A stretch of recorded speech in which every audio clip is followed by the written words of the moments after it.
Il y a aussi un autre verbe pour parler, c'est le verbe kuzungumza. K-U-Z-U-N-G-U-M-Z-A.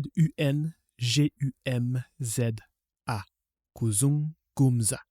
C'est plutôt le fait d'adresser la parole, d'avoir un entretien, de discuter, de converser avec quelqu'un. Tandis que le verbe kuongea, l'idée de communiquer au moyen de son. Avec cette idée en tête, le verbe kuzungumza pour parler, comment peux-tu dire je peux parler? Ninaweza kuzungumza. Tu peux? Unaweza? Tu peux parler? Unaweza kuzungumza? Vous allez souvent entendre en Swahili l'expression pole pole. Pole pole, ça s'écrit P-O-L-E, P-O-L-E, en un seul mot. Ça veut dire lentement. Comment peux-tu dire peux-tu parler lentement? Unaweza kuzungumza pole pole? Pour dire s'il vous plaît, en Swahili, on dit tafadhali. Tafadhali. S'il vous plaît, tafadhali. En Swahili, on va avoir tendance à mettre le s'il vous plaît en début de phrase. Tafadhali. Unaweza kuzungumza pole pole? Comment peux-tu dire peux-tu parler lentement, s'il te plaît? Tafadhali. Unaweza kuzungumza pole pole?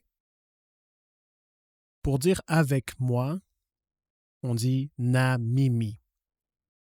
Avec toi, na wewe. Comment peux-tu dire peux-tu parler lentement avec moi?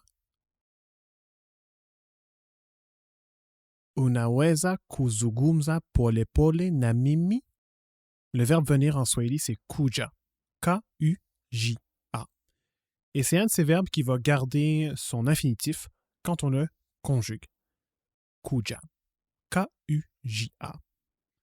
Comment peux-tu dire veux-tu venir avec moi? Unataka kuja na mimi?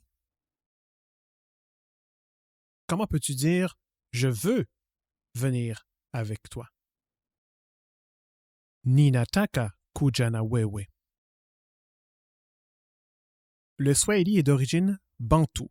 Et la particularité de la plupart des langues bantoues, c'est qu'elles sont agglutinantes, c'est-à-dire que des mots, des particules se collent entre elles pour créer un sens. Et c'est la même chose, par exemple, en Swahili, on va avoir un verbe et au verbe s'ajoutent des infixes, des suffixes, des préfixes pour moduler le sens. Mais qu'est-ce que ça veut dire ça, préfixe, infixe, suffixe?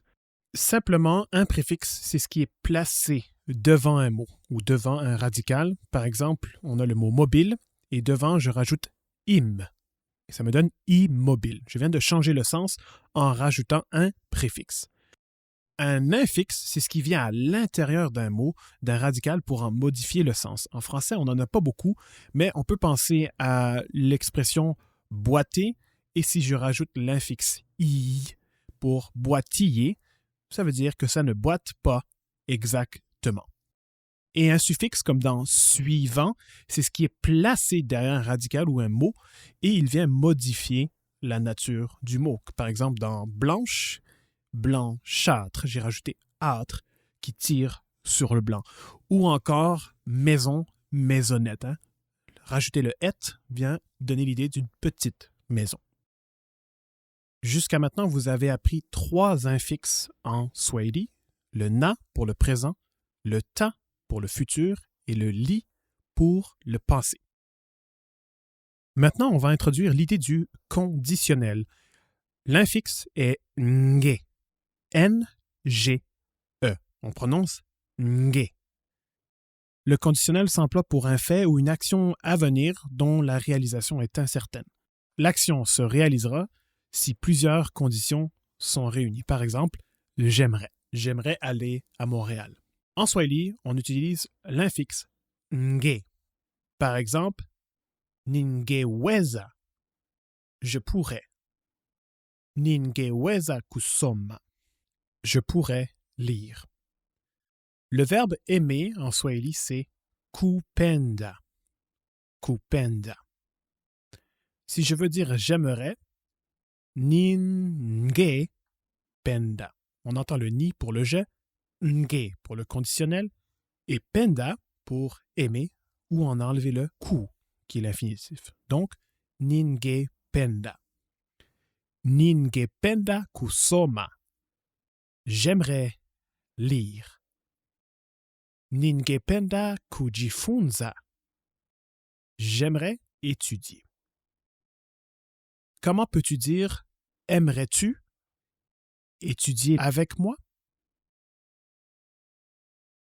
Ungependa kujifunza na mimi?